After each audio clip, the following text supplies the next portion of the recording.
di Sumatera Utara ini hampir 14 jenis bencana ini ada. Destana atau Keltana itu merupakan program BNPB, yaitu program Desa Tangguh Bencana. Jadi diharapkan desa itu mandiri. Jadi minimal dia bisa menolong dirinya sendiri dulu. Tantangan terberat kita memang tetap mengedukasi masyarakat gimana menghadapi bencana itu sendiri gitu. Karena kadang-kadang kalau masyarakat belum terdampak parah, belum sadar gitu ya. Iya. Nggak ada bencananya.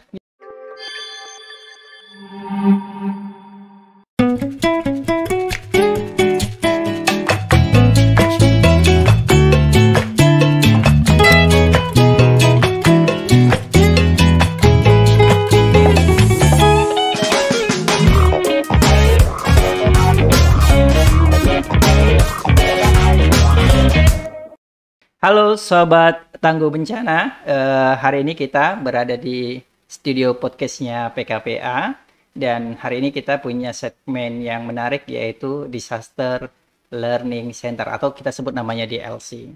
Di segmen pertama ini kita menghadirkan dua narasumber hebat ya, satu perwakilan dari pemerintah, kemudian satu lagi perwakilan dari komunitas, seperti itu.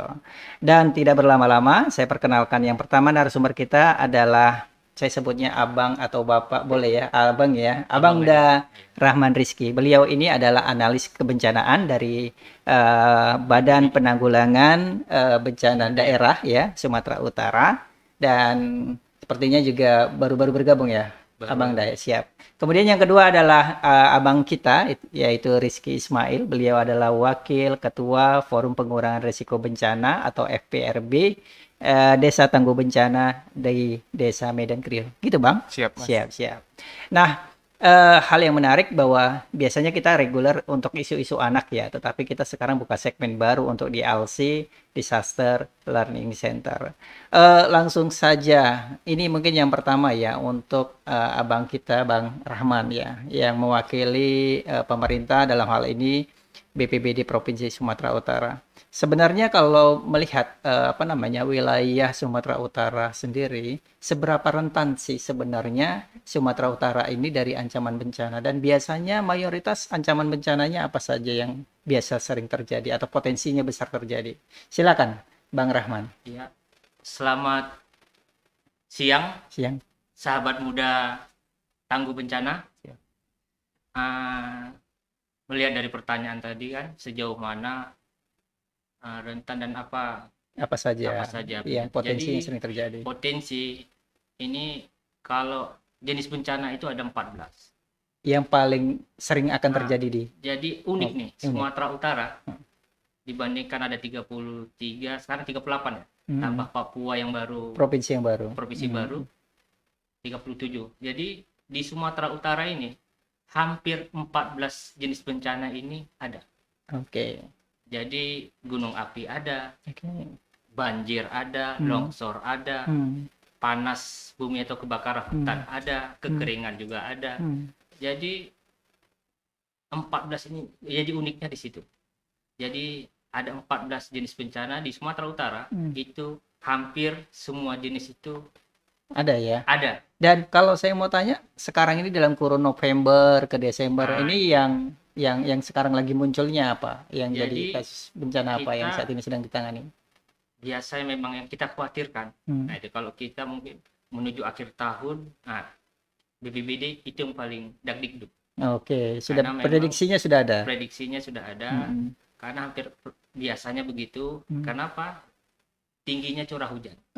Hujan ya menjadi tantangan. Iya, jadi tingginya curah hujan itu bisa itu tadi banjir. Nah, dan sekarang sudah terjadi, ada beberapa titik kan. Ada di Langkat, ini baru-baru ini di perbatasan Aceh Langkat Kuala Simpang. Iya, benar. Banjir. Ini 2 hari ini baru di Batubara. Seminggu yang lalu itu ada di Tapsel. Jadi memang hujan yang paling tinggi dan rawan untuk 2 bulan ini.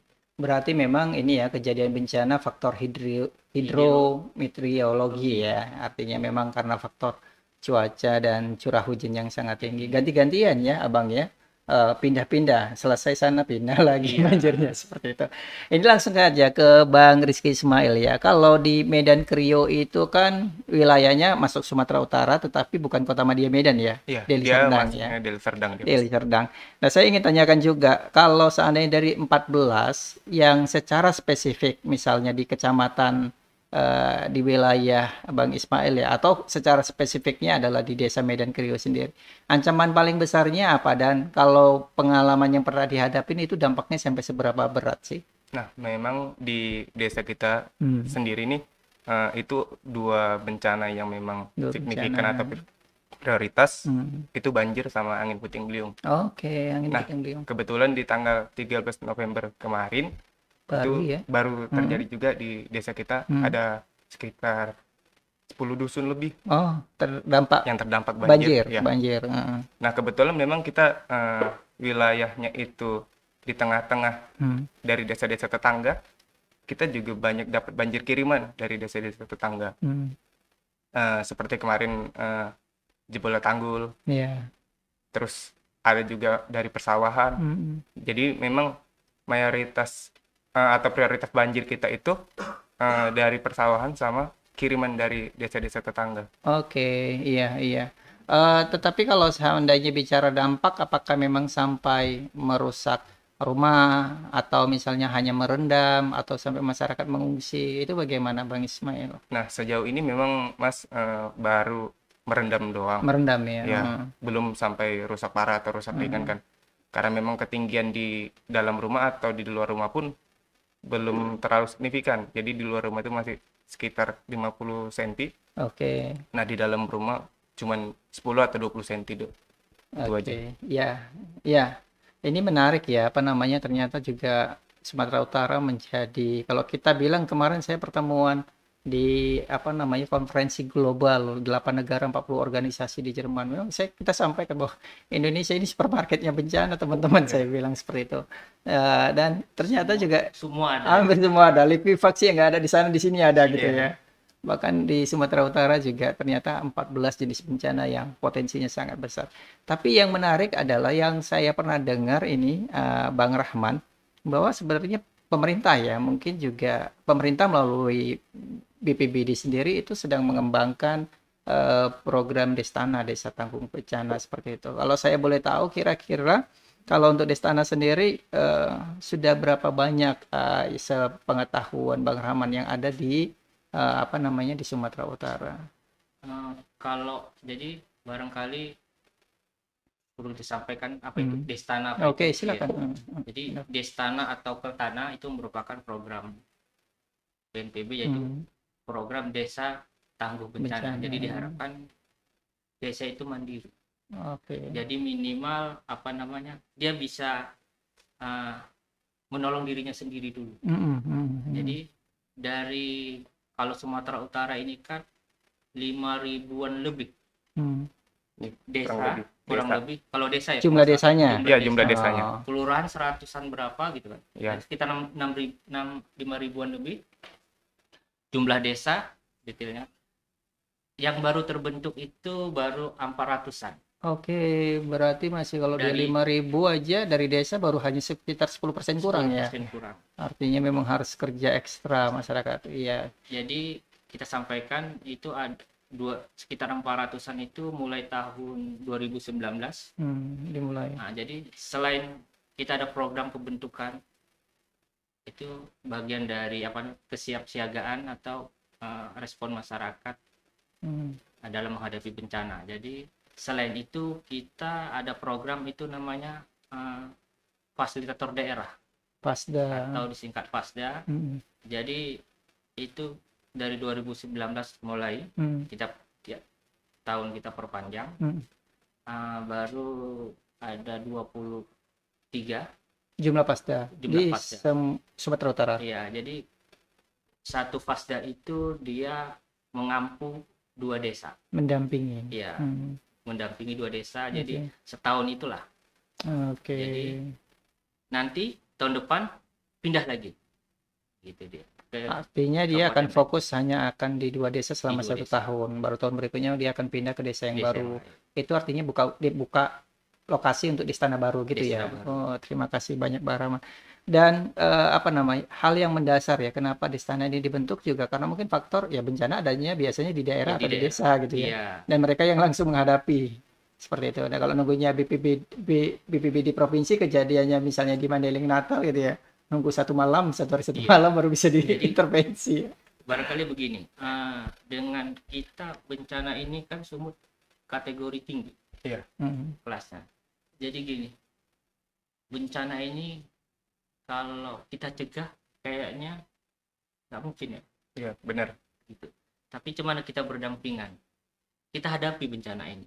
Yang bisa kita lakukan itu cuman berkurangnya risikonya itu.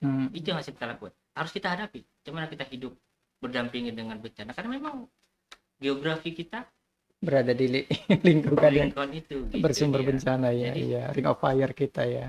Kita berharap ya desa-desa ini ya kenapa dibilang desa tangguh gitu kan. Ya kita berharap ya masyarakat itu sendiri mampu mengevakuasi dirinya atau menyelamat. Yang paling bahaya kan begini dia. Ketika bencana ini kan panik. Iya.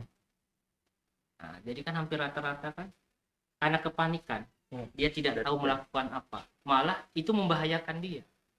Jadi kita berharap dengan adanya Destana ini kan kita ada pelatihan, ada edukasi. Jadi kita berharap minimal tadi ada bentuknya forum PRT. Minimal forum ini tidak panik ketika ada bencana. Mereka sudah paham minimal gimana diri sendiri, siapa yang harus diselamatkan. Apa yang harus diselamatkan, siapa yang harus diselamatkan, barangkali itu bagi perannya sudah ketahuan siapa melakukan apa ya, seperti itu. Bang Rizky Ismail, Wakil Ketua Forum Pengurangan Risiko Bencana Destana Medan Krio. Dulu saat misalnya di desa itu dibentuk Destana, bagaimana proses atau alurnya, proses pembentukannya itu, supaya mungkin teman-teman dari pemirsa ya, teman-teman yang lagi menonton sesi ini juga cukup mendapatkan informasi yang lebih detail ya. Mungkin bisa terinspirasi, kayaknya kita harus mendorong diri membentuk Destana di desa kita gitu. Gimana Bang? Nah, seingatnya Bang. Kebetulan kita seperti yang dibilang Pak Rahman tadi, kita ada perwakilan fasilitator daerah atau Fasdaya dari PBD Sumatera Utara untuk membimbing kami atau memfasilitasi kami di terbentuknya Destana Medan Krio ini. Nah, itu sendiri memang tadinya kami juga berpikir, buat apa sih ini forum ini gitu. Kan rumah saya nggak banjir. Nah, kan rumah orang yang banjir. Sempat berpikiran seperti itu, tapi lama-kelamaan waktu itu kan berjalan, pentingnya memang bahaya bencana itu bagi kita termasuk sangat penting gitu. Karena apa? Bisa jadi itu terkena kepada saudara kita atau tetangga kita sendiri atau bahkan kita sendirinya atau keluarga kita kan.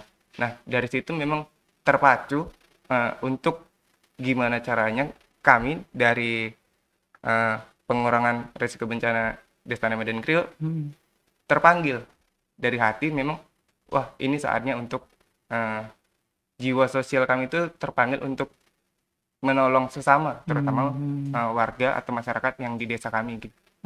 Kalau dalam proses misalnya pembentukan Destana sendiri kemarin itu, kira-kira yang sebaiknya dilibatin di dalam forum pengurangan risiko bencana untuk Destana itu sendiri, kira-kira siapa saja yang penting untuk dimasukkan di dalam struktur, di dalam organisasi itu?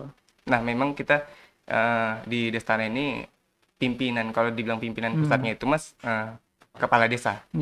Nah, kami ini hanya forum pengurusnya.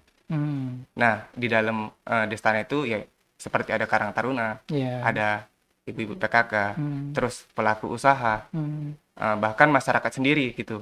Jadi sempat masyarakat itu berpikir kami inilah pelakunya gitu.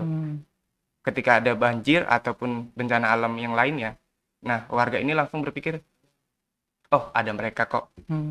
Tapi masyarakat ini belum berpikir, bukan kita nih yang menghadapin. Seharusnya kita yang jadi masyarakat tangguh. Nah, memang tantangan terberat kita memang tetap mengedukasi masyarakat gimana menghadapi bencana itu sendiri gitu.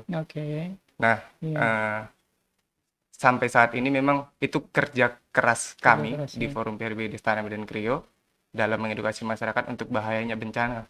Karena kadang-kadang kalau masyarakat belum terdampak parah, belum sadar gitu ya, Iya. nggak ada bencananya, gini-gini aja, ngerenam-renam gitu. Jadi memang beberapa situasi memang orang disadarkan dan orang semakin semangat untuk terus belajar karena dia menjadi korban bencana yang besar. Mungkin kayak pengalaman tsunami ya, di Palu juga seperti itu. Di Bang Rahman, saya mau tanya sebenarnya, kalau mekanismenya ya, kalau ingin misalnya satu desa, kami dong dibentuk destananya gitu. Apakah bisa mengajukan diri ke BPBD untuk didampingi dan dibentuk destananya, atau BPBD sendiri sudah punya titik sebaran yang sudah direncanakan tahun ini kemana, tahun depan kemana. Skemanya seperti apa, Bang Rahman? Sebelum ke situ tadi mungkin nambahin tadi. Boleh, silakan. Memang kadangkala ketika bencana, jadi kita ngelihat hari ini pemahaman banyak masyarakat menganggap, dan kita kan gitu, ketika bencana itu masalahnya pemerintah. Iya, benar Pak. Jadi kita, ini misalkan desa itu, ketika terjadi banjir ini panjang penyelesaiannya. Jadi masalah desa ini, perangkat desa ini, tingkat masalah bupati, masalah camat, sampai ini masalah gubernur. Itu yang harus kita luruskan, kan gitu. Bahwasanya sebenarnya bencana ini masalah bersama. Gitu. Bukan masalahnya pemerintah. Nah, jadi kenapa itu pentahelix gitu ya? Jadi ada unsur masyarakat, unsur pemerintah, unsur desa. Jadi barangkali itu yang perlu kita edukasi dulu. Jadi ketika terjadi bencana, masyarakat tidak mempersalahkan pemerintah. Jadi mereka semua jadi korban. Padahal tidak. Mereka bisa jadi pelakunya, bisa jadi penyelamatnya, gitu. Itu. Jadi selanjutnya nanti tadi kembali ke gimana pembentukan. Jadi kita berharap sebenarnya daerah-daerah yang rawan atau barangkali dalam sejarah itu kan pernah terjadi.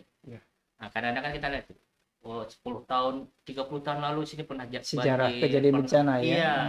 Itu bisa menjadi dasar sebenarnya untuk desa membentuk itu. Jadi bisa penggunaan dana desa. Karena apa? Itu sudah diatur dalam Permendes. Diperbolehkan. Gitu dia. Jadi silahkan gunakan itu gitu. Jadi tinggal kesadaran, barangkali nanti mereka bisa surati untuk pasdanya ya. Misalnya kebutuhan pendampingan. Jadi dalam pembentukan, kalaupun tidak nanti kita kirim. Kita sendiri kadang-kadang. Nah, ini mungkin Senin Selasa ini kita akan turun peresmian ini ada di Taput. Ada 3 desa. Barangkali itu apa hikmahnya misalkan? Kan baru kejadian. Nah, mungkin setelah kejadian ini baru mereka memperbaiki diri, membentuk ya kan, baru sadar itu butuh gitu ya. Kadang-kadang gitu. Itu mungkin hikmahnya gitu kan. Barangkali untuk daerah-daerah lain kita berharap kan maunya sebelum maunya buatlah dulu gitu kan. Jangan sebelum kejadian, tapi ya begitulah kan. Iya. Masing-masing punya punya motivasi yang berbeda-beda ya, semangatnya berbeda-beda. Ada yang memang sadar dari belum ada bencana juga sadar memang itu penting. Ada yang mungkin dikasih dampak bencana kecil dulu baru sadar. Nunggu juga, ada sebagian nunggu kena dampak yang besar baru sadar, seperti itu.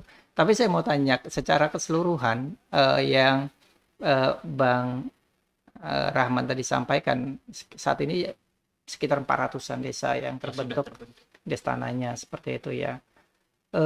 Yang ingin saya mau tanyakan secara umum sebenarnya kalau melihat dari pandangan pemerintah sendiri, tantangan utamanya itu dalam membentuk destana itu apa yang selama ini dihadapi? Apakah misalnya secara anggaran, secara kultur masyarakat juga seperti itu?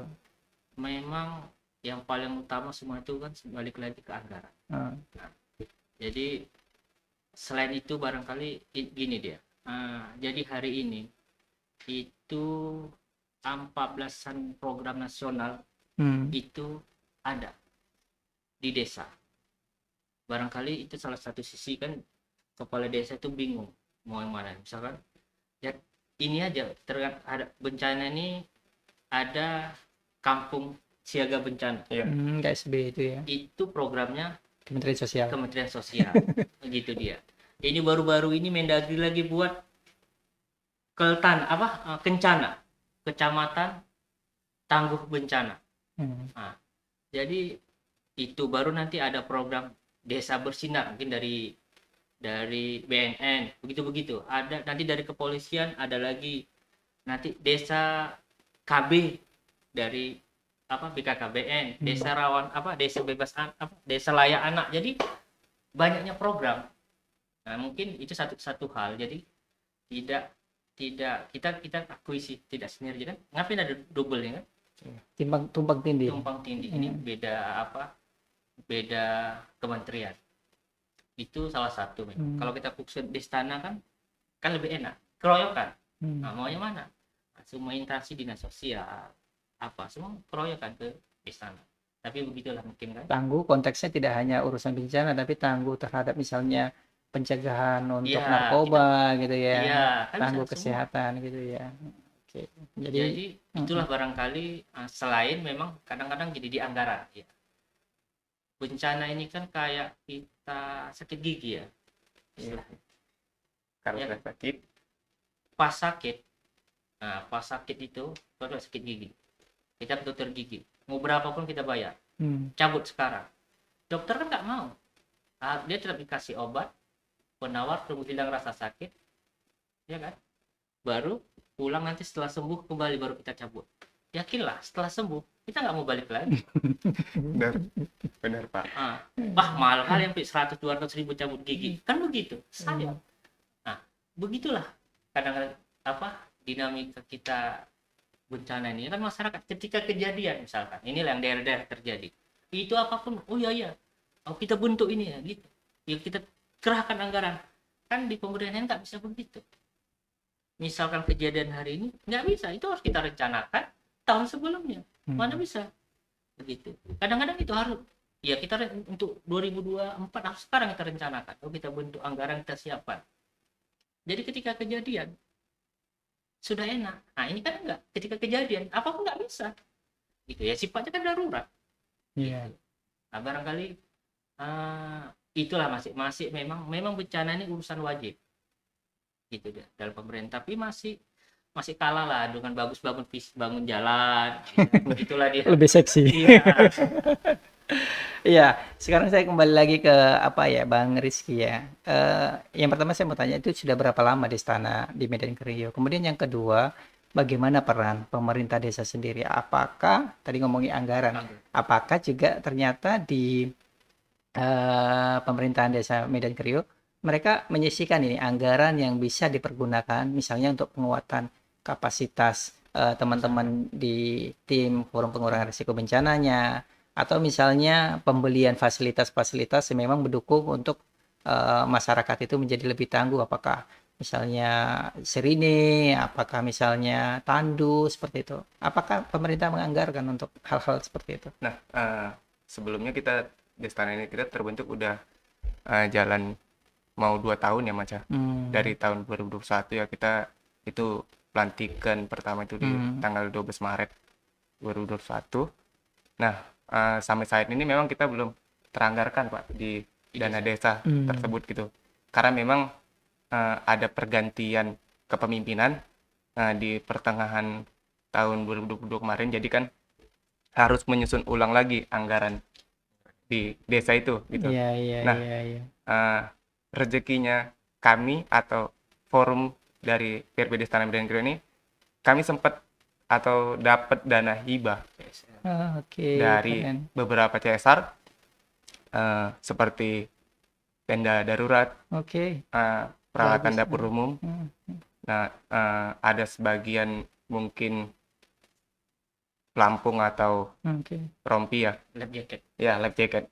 Nah, tapi tetap kita juga mau menganggarkan fasilitas-fasilitas untuk menunjang kinerja kami forum untuk kedepannya gitu dalam penanggulangan bencana ataupun prabencana. Nah, memang itu sangat dibutuhkan untuk kami bagi forum kan untuk menunjang kinerja agar secara optimal kan Mas di lapangan kan gitu. Selama ini memang kita seperti mungkin dari seragam sendiri aja kita masih swadaya Pak. Okay. Dari masih kita sendiri gitu, memang kita belum sempat mengajukan ke desa gitu kan. Tapi tetap di diri kami gimana caranya kita berbuat baik dulu sama orang. Tetap berbuat baik tanpa memikirkan diri sendiri dulu. Walaupun itu satu pemikiran yang berbeda ya bagi banyak orang, tapi kami fokusnya gimana caranya orang lain dulu terselamatkan, baru kami. Sip, mantap. Tapi tadi saya mendapatkan satu ya tersampaikan, dan itu ternyata juga kalau menurut saya nggak tahu ya di Bang Rahman itu melihat itu menjadi juga tantangan atau tidak. Pergantian pejabat ternyata juga menjadi tantangan ya. Karena apa? Karena memang seringkali pejabat yang lama sudah komitmen, berganti pejabat baru tetapi belum punya pengetahuan yang sama, komitmen yang sama, akhirnya proses berulang kembali untuk bisa lobby, advokasi, untuk bisa gitu ya. Gimana? Kalau itu sih masalah klasik lah. Jadi semua begitu. Misalkan desa-desa, kepala desa, kadang kan pengurusnya hampir rata-rata kan Kepling. Hampir rata-rata. Keplingnya Pak kadus-kadusnya kan gitu, dan ibu-ibu PKK. Ya begitu. Bayangkan ya, ketika ganti kepala desa, ganti ke Keplingnya, pengurusnya kan ya. Tapi walaupun berganti, kita melihat gini, itu tetap warga desa itu. Begitu dia. Ya nggak kemana gitu. Tinggal sebenarnya ada beberapa itu walaupun bergantian nggak ada masalah. Gitu dia. Tinggal kan kita bahkan mungkin ada case untuk beberapa orang, tapi kalau memang kerjasama tadi tetap jalan, apalagi nanti ketika terjadi bencana, yakinlah semua bersatu. Gitu. Ada barangkali mungkin atau gitu ada desa-desa yang mungkin terjadi konflik itu, atau kita doakan gitu ya terjadi bencana biar bersatu dia.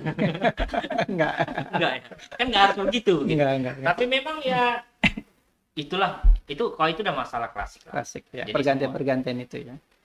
Satu penutup sementara dari Bang Rizky, selama berproses berada di Forum Pengurangan Risiko Bencana untuk Destana Medan ke Riau, penguatan kapasitas apa saja yang didapatkan, baik secara pribadi maupun teman-teman yang lain secara organisasi?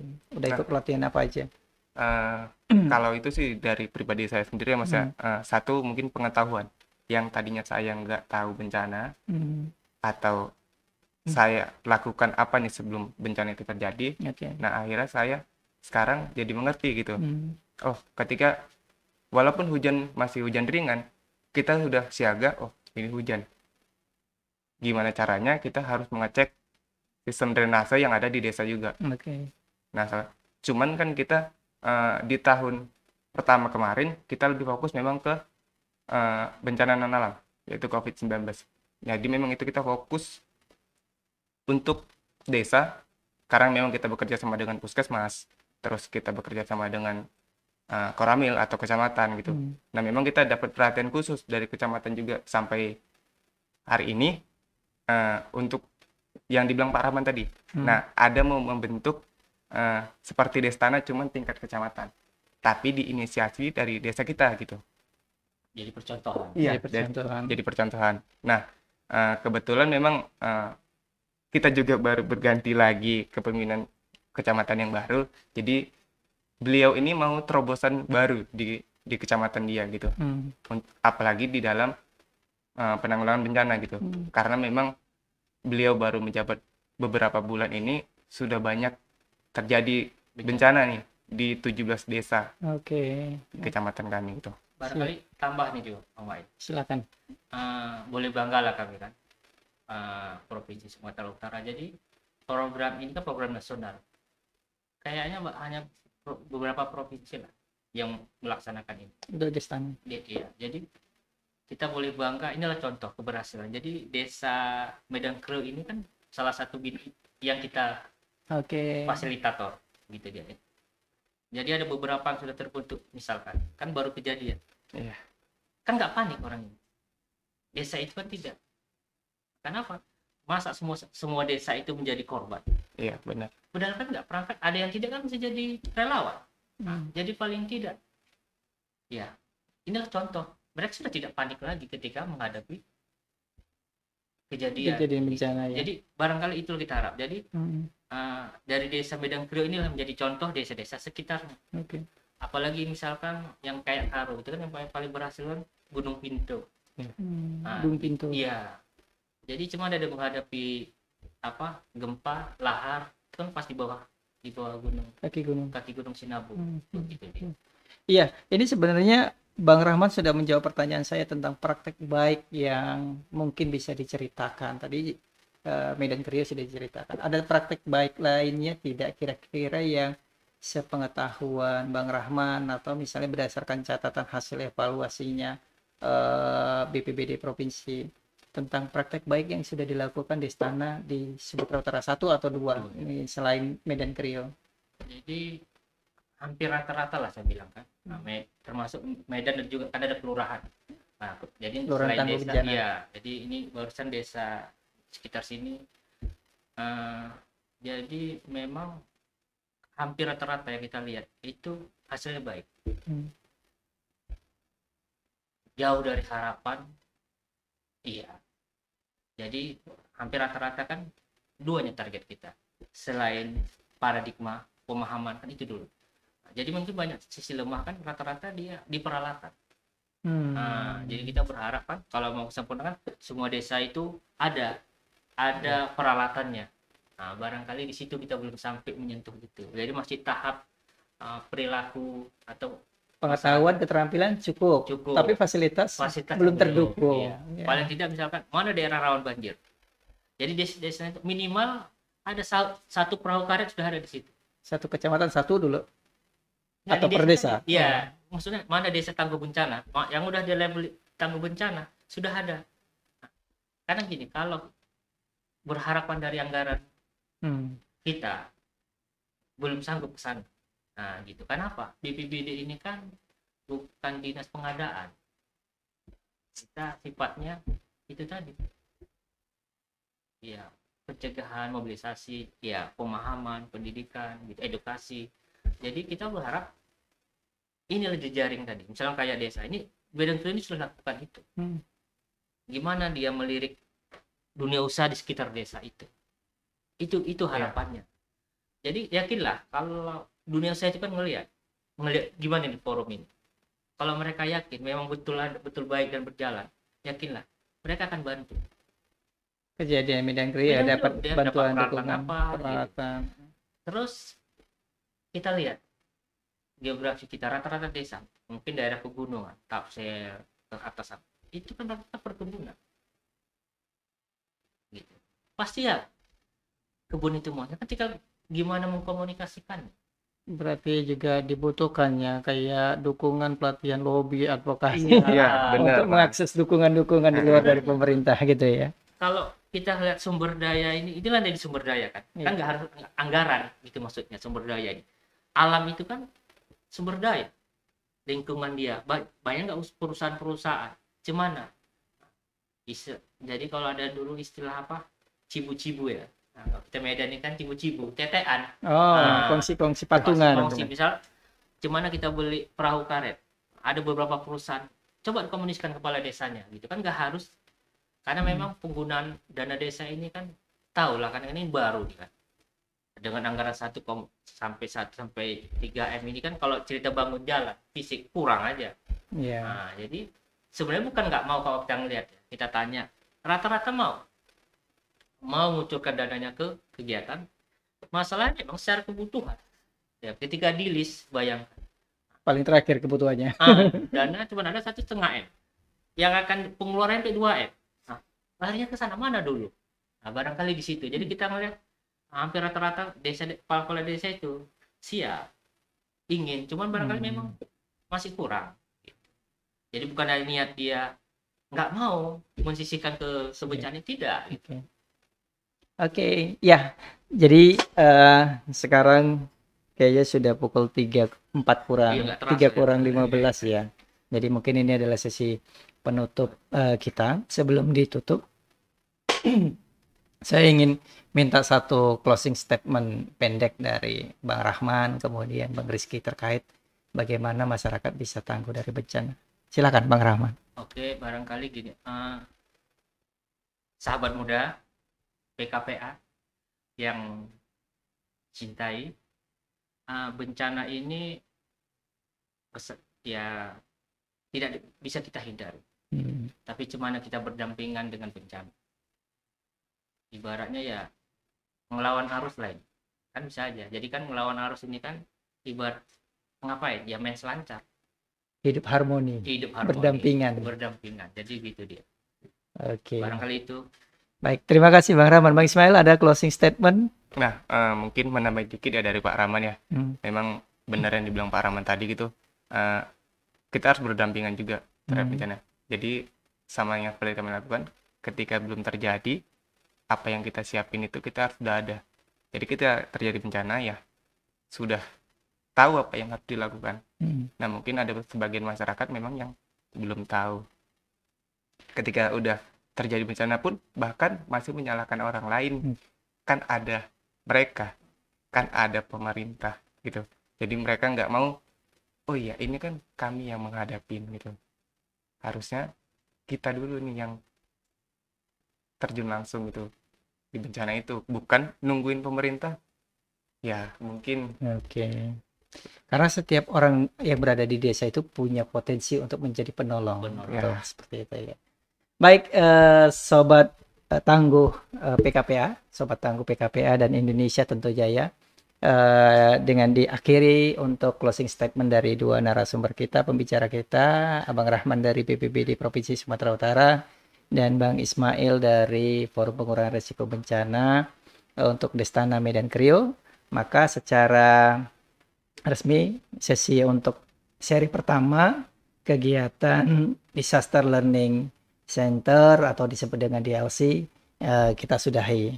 Terima kasih banyak, kita akan bertemu di sesi-sesi selanjutnya, di sesi kedua tentunya dengan narasumber yang berbeda dan dengan tematik-tematik kebencanaan yang lain. Terima kasih banyak.